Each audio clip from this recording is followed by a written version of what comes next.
আসসালামু আলাইকুম, welcome to my নিপার recipe চ্যানেলে। আজকে আমি শেয়ার করব আলু দিয়ে গরুর মাংস রান্না। আপনি যদি পারফেক্ট গরুর মাংস ভুনা রেসিপি দেখতে চান তাহলে স্কিপ করেন না, পুরো ভিডিওটি দেখুন। আর আমার এই ভিডিওটি যদি কারো ভালো লাগে এবং দেখে উপকৃত হন তাহলে প্লিজ আমার চ্যানেলটাকে সাবস্ক্রাইব, লাইক আর শেয়ার করে দিবেন। এই তো এখন আমি রান্না শুরু করার জন্য কিছু গরম মশলা নিয়ে নিয়েছি।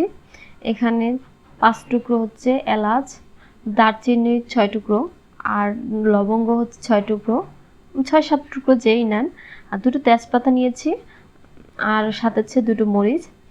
এখান থেকে কিছু আমি এখন অ্যাড করব আর কিছু ভাজার জন্য রেখে দেব।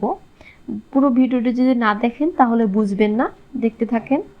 এই তো এখানে 1 কেজি গরুর মাংস নিয়েছি। রান্নাটা যেহেতু আমি প্রেসার কুকারে করব তার জন্য আগের থেকে এখানে আমি প্রেসার কুকারটাকে গরম করে নিচ্ছি।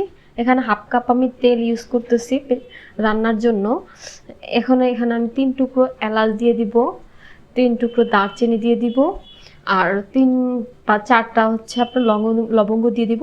এগুলোকে হালকা টালা দিয়ে নিব যাতে একটা সুঘ্রাণ যেটা আর কি সেটা বেরিয়ে আসে। আর দিয়ে দিচ্ছি এখানে সুপের 1 বাটি পেঁয়াজ। এটাকে আমি সুন্দরভাবে পেঁয়াজটাকে ব্রাউন কালার করে নিব। এই পেঁয়াজটা যদি পেঁয়াজটা বেশি পুড়ে যায় তখন কিন্তু খেতে ভালো লাগবে না। সেক্ষেত্রে আপনারা খেয়াল রাখবেন যাতে পেঁয়াজটা না বেশি পুড়ে যায়। যাই হোক, দেখেন আমার পেঁয়াজটা ব্রাউন কালার হয়ে গেছে অলরেডি। এখন এখানে আমি কিছু পরিমাণে পানি দিয়ে দিব মশলাটা কষানোর জন্য। আর হ্যাঁ, মশলা যত কষাবেন রান্না তত মজা হবে।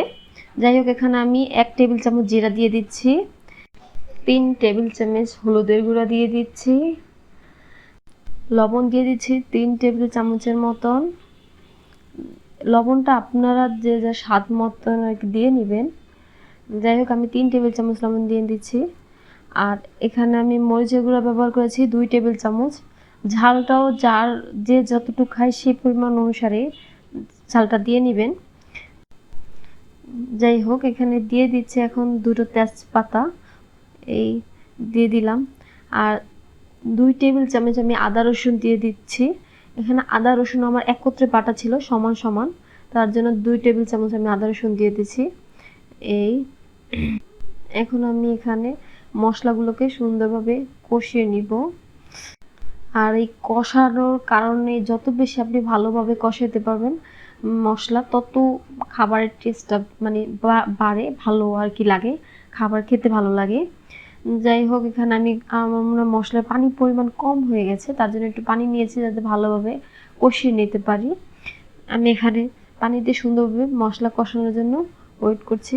এই দেখেন আমার মশলাটা কষানো হয়ে গেছে। এখন আমি এর মধ্যে দিয়ে দিব মাংস। আমি যে মাংস রেখেছি ওই মাংসগুলো দিয়ে দিচ্ছি। এখন আমি মাংসটাকেও সুন্দরভাবে কষিয়ে নিব ভালোভাবে। এটাকে এখন আমি সিজতে দিব না, আমি কিছুক্ষণ এটাকে এইভাবেই মাংসটাকে ভালোভাবে কষিয়ে নিব যাতে মাংসের ভিতরে যে পানিটা আছে সেটা বের হয়ে যায়। যাই হোক, এখন এখানে আমি মাংস 80% যাতে হয় সেই পর্যন্ত অপেক্ষা করবো। তো আমার হয়ে গেছে 80% মাংস হওয়া পর্যন্ত। এর মধ্যে আমি আলু দিয়ে দিচ্ছি। এখন আমি আলুটাও সুন্দরভাবে যাতে সেদ্ধ হয়ে যায় তার জন্য আমি কিছু পরিমাণ পানি অ্যাড করব। আপনাদের বুঝে আপনারা পানি অ্যাড করবেন যতটুকু লাগবে। আমার এখানে গরম পানি ছিল না, তার জন্য আমি গরম পানি অ্যাড করিনি।